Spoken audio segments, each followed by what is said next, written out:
ব্যক্তি পরিবার আশা করে যে গর্ভের সন্তান যেন ছেলে হয়। দ্বিতীয় এবং তৃতীয় সন্তান যদি কন্যা সন্তান হয় তাহলে কিন্তু সেটা সমাজ সহজে অ্যাকসেপ্ট করে না। মাতৃগর্ভে থাকা শিশুর লিঙ্গ পরিচয় অর্থাৎ ছেলে না মেয়ে তার পরিচয় প্রকাশ করা যাবে না।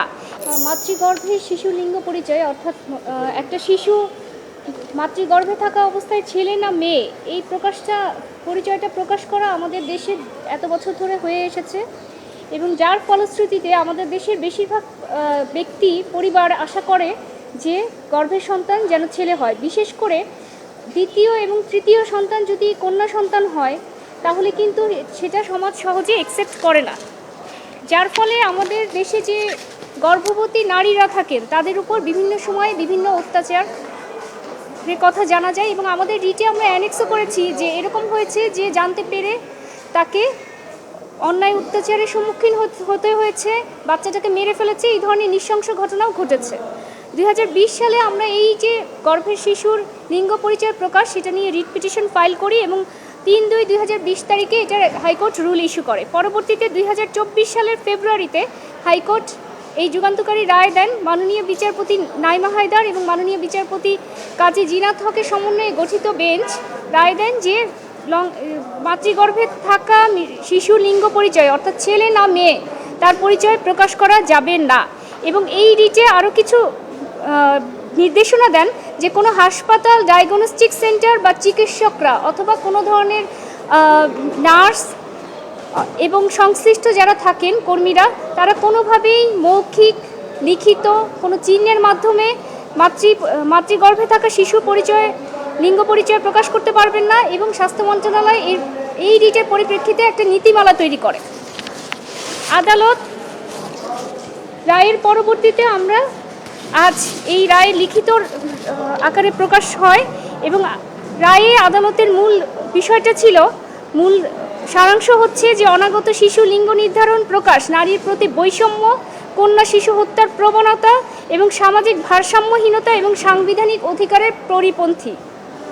আদালত বলেন যে এতে নারীর মর্যাদা, সমতা, জীবনের অধিকারের বিরুদ্ধে যায়, যা আন্তর্জাতিক মানবাধিকার বাধ্যবাধকতারও লঙ্ঘন বটে। আদালত পর্যবেক্ষণে আরও বলেন বাংলাদেশ এ বিষয়ে কার্যকর নিয়ন্ত্রণ, মনিটরিং, জবাবদিহিতামূলক ব্যবস্থা দীর্ঘদিন ধরে অনুপস্থিত ছিল। শুধু একটি গাইডলাইন প্রণয়ন করলে এই দায়িত্ব শেষ হয়ে যায় না। এই গাইডলাইন বাস্তবায়ন, ডিজিটাল নজরদারি এবং কার্যকর নিয়ন্ত্রণ ব্যবস্থা ছাড়া এই অনৈতিক কার্যক্রম বন্ধ করা সম্ভব নয়। রায়ে উল্লেখ করা হয় নিবন্ধিত হসপিটাল, ক্লিনিক, ডায়াগনস্টিক সেন্টারে পরিচালিত অনাগত শিশুর ডায়াগনস্টিক রিপোর্ট সংরক্ষণ ও তদারকির জন্য একটি কেন্দ্রীয় ডাটাবেজ থাকা প্রয়োজন। হাইকোর্ট স্বাস্থ্য অধিদপ্তরকে 6 মাসের মধ্যে একটি কেন্দ্রীয় ডিজিটাল ডাটাবেজ তৈরি এবং নিয়মিত হালনাগাদ করার নির্দেশ দেন। একই সঙ্গে আদালত বলেন ভ্রূণের লিঙ্গ নির্ধারণের মাধ্যমে কন্যা শিশুর বিরুদ্ধে বৈষম্য ও সম্ভাব্য নারী ভ্রূণ হত্যার ঝুঁকি তৈরি করে, যা সংবিধানের 18, 27, 28, 31 ও 32 অনুচ্ছেদের সাথে সাংঘর্ষিক। আদালত এই নির্দেশনাকে কন্টিনিউয়াস ম্যান্ডামাস হিসেবে ঘোষণা করে যাতে ভবিষ্যতে নির্দেশনার বাস্তবায়ন আদালত তদারকি করতে পারে। অর্থাৎ এই রিটটা সবসময় কন্টিনিউয়াস ম্যান্ডামাস আকারে থাকবে, যেন এই ক্ষেত্রে কোনো ধরনের অভিযোগ থাকলে অথবা সরকার যদি সঠিকভাবে আদালতের নির্দেশনাগুলো পালন না করে তাহলে আদালত এই বিষয়ে তদারকি করবেন। হ্যাঁ, নীতিমালা এই রিটের পরবর্তীতে স্বাস্থ্য মন্ত্রণালয় নীতিমালা করে জমা দেয়, কিন্তু আদালত বলেন যে শুধুমাত্র একটা নীতিমালা করে দিলেই হবে না, এটার যে কার্যকর বাস্তবায়ন, মনিটরিং এবং জবাবদিহিতামূলক ব্যবস্থা থাকতে হবে। যারা এর সাথে সংশ্লিষ্ট তাদেরকেও পানিশমেন্টের একটা ব্যবস্থা থাকতে হবে, কেননা এটা একটা প্রফেশনাল মিসকন্ডাক্ট।